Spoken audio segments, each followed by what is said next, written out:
সালাউদ্দিন কাদের চৌধুরীর ফাঁসির রায় লেখা হয় আইন মন্ত্রণালয়ে। নিউজটি লিখেছেন এমএন ওমান। চলুন দর্শক জেনে নেওয়া যাক লিড নিউজটির বিস্তারিত।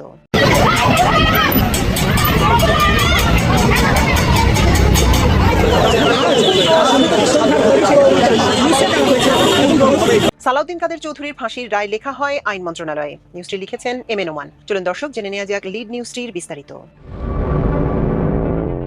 বিএনপির স্থায়ী কমিটির অন্যতম সদস্য সালাউদ্দিন কাদের চৌধুরীর ফাঁসির রায় লেখা হয়েছিল আইন মন্ত্রণালয়ে। রশিতে ঝুলিয়ে মৃত্যুদণ্ড কার্যকরের নির্দেশনা দিয়ে আইন মন্ত্রণালয় তৈরি করা রায়ের কপিটি 2013 সালের 1 অক্টোবর ঢাকার আন্তর্জাতিক অপরাধ ট্রাইব্যুনালের বিচারকরা শুধু পাঠ করে শোনান। 2015 সালের 22 নভেম্বর মধ্যরাতে জুডিশিয়াল কিলিং এর শিকার হন জনগণের প্রত্যক্ষ ভোটে নির্বাচিত 6 বারের এই সংসদ সদস্য। বেলজিয়াম প্রবাসী আওয়ামী লীগ পন্থী আইনজীবী হিসেবে চিহ্নিত ডক্টর আহমেদ জিয়াউদ্দিনের ডিকটেশন নিয়ে তৎকালীন আইন প্রতিমন্ত্রী কামরুল ইসলামের তত্ত্বাবধানে বিচার শাখার 3 কর্মকর্তার সমন্বয়ে গঠিত টিম গোপনে রায়টি লিখে দেয়। এটি 30 সেপ্টেম্বর দুপুরে ওই সময় আইন সচিবের চলতি দায়িত্বে থাকা জহিরুল হক দুলারের ব্যক্তিগত ইমেইল থেকে ট্রাইব্যুনাল চেয়ারম্যানের ইমেইলে পাঠানো হয়েছিল। তৎকালীন প্রধানমন্ত্রী শেখ হাসিনার ইচ্ছা অনুযায়ী রায়টি লেখা হয়। আইন মন্ত্রণালয় আন্তর্জাতিক অপরাধ ট্রাইব্যুনালের সংশ্লিষ্ট কর্মকর্তা ও বিচারক সালাউদ্দিন কাদের চৌধুরীর পরিবারের সদস্য ও আইনজীবীরা আমার দেশকে এর তথ্য নিশ্চিত করেছেন। আইন মন্ত্রণালয় লিখে দেয়া রায়ের বিষয়ে ট্রাইব্যুনালের তৎকালীন এক সদস্য, এক কর্মকর্তা এবং আইন মন্ত্রণালয় সংশ্লিষ্ট শাখায় ওই সময় দায়িত্ব পালনকারী 2 কর্মকর্তার সঙ্গে কথা বলেছে আমার দেশ। সালাউদ্দিন কাদের চৌধুরীর বিরুদ্ধে দেয়া মৃত্যুদণ্ডের রায়টি তৎকালীন সচিবের দপ্তরের সহযোগিতা নিয়ে আইন প্রতিমন্ত্রীর দপ্তর তৈরি করে বলে জানান ওই কর্মকর্তারা। রায় তৈরি করার আগে দেশি বিদেশি বিভিন্ন জনের সঙ্গে ইমেইলে তথ্য আদান প্রদান করা হয় বলেও জানান তারা। কর্মকর্তারা জানান, আইন মন্ত্রণালয় তৈরি করা গোপন রায় ফাঁসের অভিযোগে বিভাগীয় মামলার পাশাপাশি তথ্য প্রযুক্তি আইনের মামলায় আওয়ামী লীগ সরকার 4 কর্মকর্তাকে বিভিন্ন মেয়াদে সাজা দেয়। আইন সচিবের ইমেইল থেকে রায়ের কপি ফাঁস হলেও সরকার তার বিরুদ্ধে কোনো ব্যবস্থা না নিয়ে বরং তাকে পূর্ণ সচিবের দায়িত্ব দেয় বলে অভিযোগ ওই কর্মকর্তাদের। সালাউদ্দিন কাদের চৌধুরীর পরিবারের সদস্য ও আইনজীবীরা জানিয়েছেন, তিনি জুডিশিয়াল কিলিং এর শিকার হয়েছেন। শেখ হাসিনার প্রত্যক্ষ নির্দেশে তাকে প্রহসনের রায়ের মাধ্যমে হত্যা করা হয় বলেও দাবি তাদের। যেদিন সালাউদ্দিন কাদের চৌধুরীর বিরুদ্ধে মৃত্যুদণ্ডের রায় ঘোষণা করা হয় তার আগের দিন রায়টি আইন মন্ত্রণালয় থেকে পাঠানো হয়। আইন সচিবের ব্যক্তিগত ইমেইল ব্যবহার করে ট্রাইব্যুনালের চেয়ারম্যান ফজলে কবিরের ব্যক্তিগত ইমেইলে এটি পাঠানো হয়। আইন সচিবের দাপ্তরিক বিষয়াদি দেখভালের দায়িত্বে থাকা কর্মকর্তার অসতর্কতার কারণে ওই ইমেইলের একটি সিসি কপি অন্য আরেকটি ইমেইলে চলে যায়। সেখান থেকে সালাউদ্দিন কাদের চৌধুরীর আইনজীবী ব্যারিস্টার ফখরুল ইসলাম পুরো রায়ের কপি ওই দিন সন্ধ্যার মধ্যে হাতে পান। রায়ের মূল অংশে সালাউদ্দিন কাদের চৌধুরীকে রশিতে ঝুলিয়ে মৃত্যুদণ্ড কার্যকরের নির্দেশনা রয়েছে। রায়ের কপিটি আইন মন্ত্রণালয় তৈরি করা এবং ট্রাইব্যুনালে পাঠানোর প্রক্রিয়ার সঙ্গে যুক্ত কর্মকর্তাদের সঙ্গে কথা বলেছে আমার দেশ। রায়ের কপি আগাম ফাঁস হওয়ার ঘটনায় ওই কর্মকর্তাকেও বিভাগীয় শাস্তির মুখে পড়তে হয়। প্রায় 1 দশক আইনি লড়াই শেষে জয়ী হয়ে তিনি আবার চাকরিতে ফেরেন। নাম ও পদবি গোপন রাখার শর্তে আমার দেশকে তিনি বলেন, রায়টি তৎকালীন আইন প্রতিমন্ত্রী কামরুল ইসলামের বিশেষ তদারকিতে তৈরি করা হয়, যার ডিকটেশন দেন ডক্টর জিয়াউদ্দিন আহমেদ। পুরো বিষয়টি প্রতিমন্ত্রীর ব্যক্তিগত কার্যক্রমের অংশ হওয়ায় মন্ত্রণালয়ে এ বিষয়ে কোনো নথি তৈরি হয়নি। তবে সচিব সহ মন্ত্রণালয়ের একাধিক ঊর্ধ্বতন কর্মকর্তা এর রায় তৈরির সঙ্গে প্রত্যক্ষভাবে যুক্ত ছিলেন। তার দায়িত্ব ছিল শুধু কম্পোজ আর নির্দিষ্ট ব্যক্তির ইমেইলের মাধ্যমে তথ্য আদান প্রদান করা। রায়ের কপি আসামি পক্ষের হাতে আগাম পৌঁছে যাওয়ার বিষয়টি তার অনিচ্ছাকৃত ভুল ছিল বলেও জানান ওই কর্মকর্তা। 2013 সালের 1 অক্টোবর সকাল থেকেই ঢাকার পুরনো হাইকোর্ট ভবনে স্থাপিত আন্তর্জাতিক অপরাধ ট্রাইব্যুনালে দেশি বিদেশি গণমাধ্যমের শত শত সাংবাদিক হাজির হন। কারাগার থেকে সাদা পায়জামা আর পাঞ্জাবি পরিহিত বিশাল দেহি সালাউদ্দিন কাদের চৌধুরীকে ট্রাইব্যুনালের কাঠগড়ায় হাজির করা হয়। আগে থেকেই সেখানে হাজির ছিলেন তার আইনজীবী ও পরিবারের সদস্যরা। বিচারপতি এটিএম ফজলে কবির, বিচারপতি জাহাঙ্গীর হোসেন ও বিচারপতি আনোয়ারুল হক এজলাসে আসেন।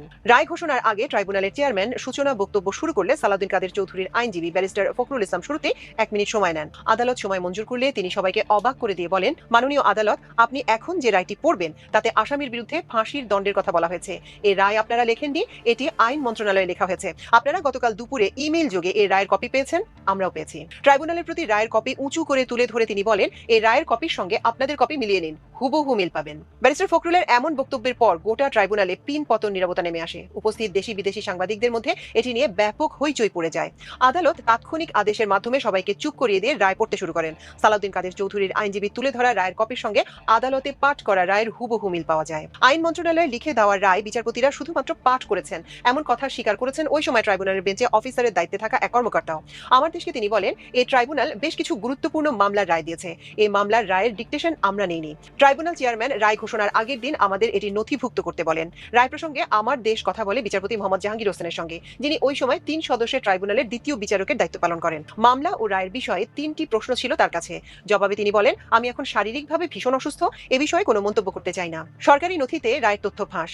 সালাউদ্দিন কাদের চৌধুরীর মৃত্যুদণ্ড পূর্ব নির্ধারিত। ট্রাইব্যুনালে ব্যারিস্টার ফখরুল ইসলাম এমন নথি পেশ করার পর এটি আন্তর্জাতিক সংস্থাগুলো আমলে নেয়। অ্যামনেস্টি ইন্টারন্যাশনাল এবং ইন্টারন্যাশনাল কোর্ট অফ জাস্টিস বিচার প্রক্রিয়া নিয়ে প্রশ্ন তোলে। আইসিজে তাৎক্ষণিক বিবৃতি দিয়ে ওই বিচার আন্তর্জাতিক মানদণ্ড পূরণ করেনি এবং রায়ে রাজনৈতিক চাপের ছাপ রয়েছে বলে উল্লেখ করেন। ওই ঘটনার পর আইন মন্ত্রণালয়ের বিশেষ নির্দেশে ফখরুল ইসলাম সহ ট্রাইব্যুনালের 5 জনের বিরুদ্ধে তথ্য প্রযুক্তি আইনে রাজধানী শাহবাগ থানায় মামলা হয়। তাদের বিরুদ্ধে সরকারি নথি ও মামলার রায় ফাঁসের অভিযোগ আনা হয়। কিছুদিনের মধ্যে ফখরুল ইসলামকে 10 বছর এবং ট্রাইব্যুনালের কর্মকর্তা কর্মচারীদের 7 বছরের কারাদণ্ড দেওয়া হয়। 2015 সালের 22 নভেম্বর ঢাকা কেন্দ্রীয় কারাগারে হাসিনা সরকার সালাউদ্দিন কাদের চৌধুরীর ফাঁসি কার্যকর করে। সালাউদ্দিন কাদের চৌধুরীকে প্রহসনের বিচারের মাধ্যমে হত্যা করা হয়েছে উল্লেখ করে ব্যারিস্টার ফখরুল ইসলাম আমার দেশকে বলেন, ন্যায় বিচারের স্বার্থে এই মামলার পুনর্বিচার হওয়া জরুরি। 1971 সালের 13 এপ্রিলের একটি ঘটনার সঙ্গে জড়িয়ে মিথ্যা রায়ের মাধ্যমে তাকে হত্যা করা হয়। অথচ ওই দিন তিনি দেশেই ছিলেন না। তিনি পুরো 71 সাল বিদেশে থেকে পড়াশোনা করেন। এ সংক্রান্ত সব তথ্য প্রমাণ আদালতে পেশ করার পরও বিনা অপরাধে সরকার জুডিশিয়াল কিলিং এর মাধ্যমে তাকে হত্যা করে শুধু রাজনৈতিক প্রতিহিংসার কারণে। সে সময় বিএনপি ও সালাউদ্দিন কাদের চৌধুরীর পরিবার ওই বিচারকে রাজনৈতিক উদ্দেশ্য প্রণোদিত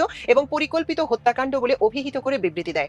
এ বিষয়ে সুপ্রিম কোর্ট আইনজীবী সমিতির সভাপতি ব্যারিস্টার মাহবুবউদ্দিন খোকন এমপি আমার দেশকে বলেন, বিগত আওয়ামী লীগ সরকার বিচার বিভাগকে তাদের দলীয় এজেন্ডা আর শেখ হাসিনার জিঘাংসা চরিতার্থ করার কাজে অত্যন্ত নোংরাভাবে ব্যবহার করে। সালাউদ্দিন কাদের চৌধুরীর মতো অভিজ্ঞ পার্লামেন্টারিয়ানও শেখ হাসিনার হিংস্রতার শিকারে পরিণত হন। বিচার বিভাগকে ব্যবহার করে তাকে হত্যার পিছনে জড়িত ব্যক্তিদের চিহ্নিত ও শাস্তি নিশ্চিত করা প্রয়োজন। প্রহসনের বিচার ও ফরমায়েশি রায়ের মাধ্যমে সালাউদ্দিন কাদের চৌধুরীকে হত্যার তথ্য উঠে আসে বিভিন্ন গণমাধ্যম ও আন্তর্জাতিক সংস্থার প্রতিবেদনে। এরপর পিতা হত্যার বিচার চাওয়ায় গুমের শিকার হন তার ছেলে হুম্মাম কাদের চৌধুরী। 2016 সালের 4 আগস্ট তাকে গুম করে আয়নাঘরে বন্দী রাখে রাষ্ট্রীয় বাহিনী।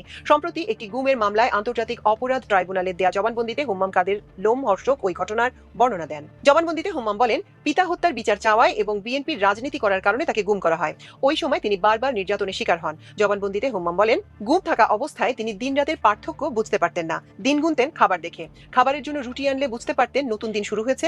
দুপুরে ও রাতের খাবারে থাকতো ভাত, 1 পিস মাছ অথবা 1 পিস মুরগি, সঙ্গে কিছু সবজি। একদিন বিরিয়ানি দেওয়া হলে তিনি বুঝতে পারতেন সেটি ঈদের দিন ছিল। দেয়ালে দাগ দিয়ে দিনের হিসাব রাখতেন বলেও ট্রাইব্যুনালকে জানান হুম্মাম। জবানবন্দিতে হুম্মাম বলেন, গুম থাকাকালে মাঝে মধ্যে জিজ্ঞাসাবাদের সময় তাকে মারধর করা হতো। বাবার রাজনীতির বিষয়ে তাকে জিজ্ঞাসাবাদ করা হতো। তিনি আওয়ামী লীগের বিরোধিতা করেন কিনা, বিদেশি কোনো গোয়েন্দা সংস্থার সঙ্গে তার যোগাযোগ আছে কিনা, এসব বিষয়ে তাকে বারবার জিজ্ঞাসা করা হতো বলে ট্রাইব্যুনালকে জানান তিনি। এ বিষয়ে সাবেক আইন প্রতিমন্ত্রী কামরুল ইসলামের সঙ্গে কথা বলার চেষ্টা করে আমার দেশ।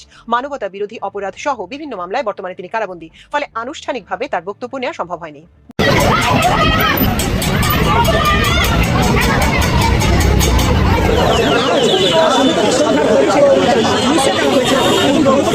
প্রতিক্রিয়া নিয়ে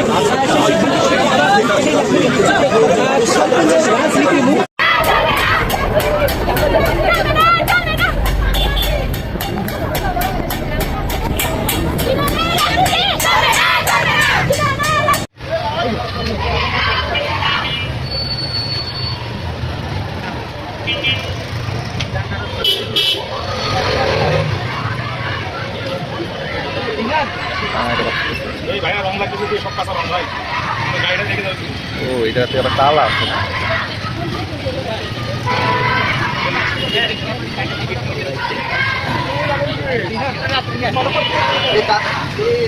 গায়ে লাগতেছে ভাই, ভাই গায়ে লাগতেছে। দেখে নিচে দিয়া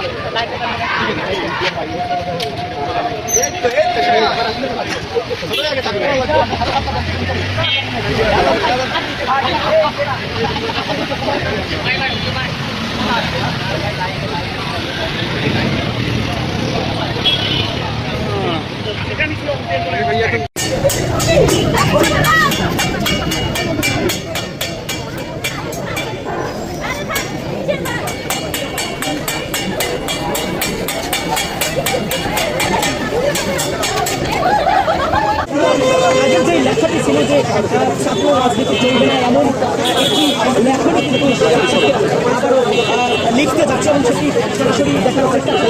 সে কারণে দেখছেন রাজনীতি নিষিদ্ধ আবার শিক্ষার্থীরা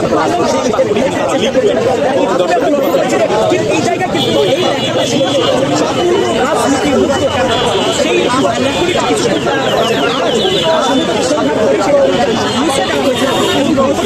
প্রতিক্রিয়া নিয়ে রাজনীতি মুক্ত ক্যাম্পাস সেই লেখাটাকে শিক্ষার্থীরা